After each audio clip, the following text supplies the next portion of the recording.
Hello po. Ah, Papakita ko sa inyo paano hahanapin yung VCM ng Camry na V6. Itong Camry na V6 pareho lang siya ng makina ng Avalon or Orion. Pareho lang siya V6. So, ipapakita ko sa inyo yung kuan, ang location niya, VCM dito sa alam niyo driver side dito sa ilalim. Ito dito lang. Yung fuse box niya, itong fuse box, nandito na rin yung BCM sa loob. Nandito na rin yung BCM sa loob. Ito, fuse box siya. Ito yung fuse box ng body sa loob po. Fuse box niya, nandito yung relay.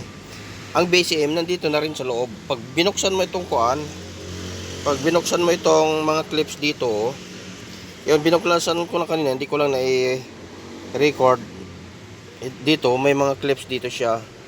Mabiyak mo yan sila kalahati, hatiin mo yung yung dalawang takip lang yan tanggalin. Ang gagawin mo, tanggalin mo muna yung mga relay, yung relay tanggalin, itong fuse dito sa likod dalawa tanggalin, itong relay, tapos sikwatin mo na yung mga clips na dito sa tagiliran. Ito yan mga nasikwat ko wala kasi ako panikwat, nabasag na tinanggal ko na yan. Nakita ko, tiningnan ko kasi pinasok ng tubig yan, pinasok ng tubig nagluloko yung smart key kasi to na nagluloko. Minsan namamatay, nagkurap-kurap yung instrument panel, tapos minsan hindi na nagredondo. So nung tiningnan ko sa scanner, ang lumalabas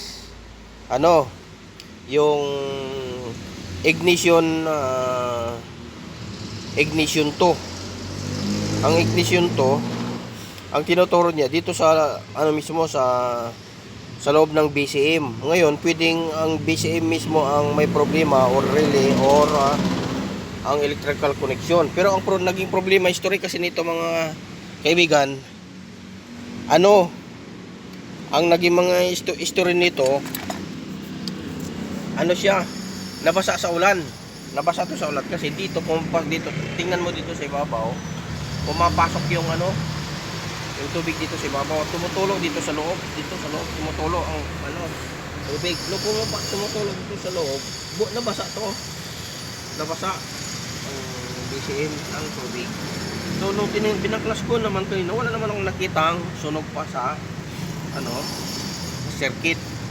So nilinis ko muna nung nisprayan ko nga, may tubig pa sa loob na maliit So hinanginan ko, pinatuyo ko, pinilit ko konti sa araw.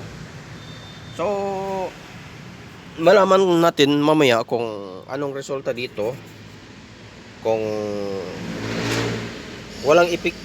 hindi naapektuhan yung BCM sa yung IC niya. Kasi minsan kung yung main IC talagang naging problema niyan, minsan ang hirap. Pero minsan mayroong pala tandaan na may sunog sa pero tiningnan ko wala namang sunog inilawan ko ng todo yung mga malalit na pa. Tiningnan ko, nisprayan ko yung mga, baka may nakasiksik doon na tubig yan, doon siya nagsushort. So ito lang muna, ikakabit ko to siya. Obserbahan ko mamaya kung anong resulta. So papakita ko, i-update ko sa inyo mamaya kung anong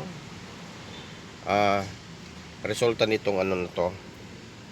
So mamaya bantayan niyo lang kung anong resulta dito. Muna tayo.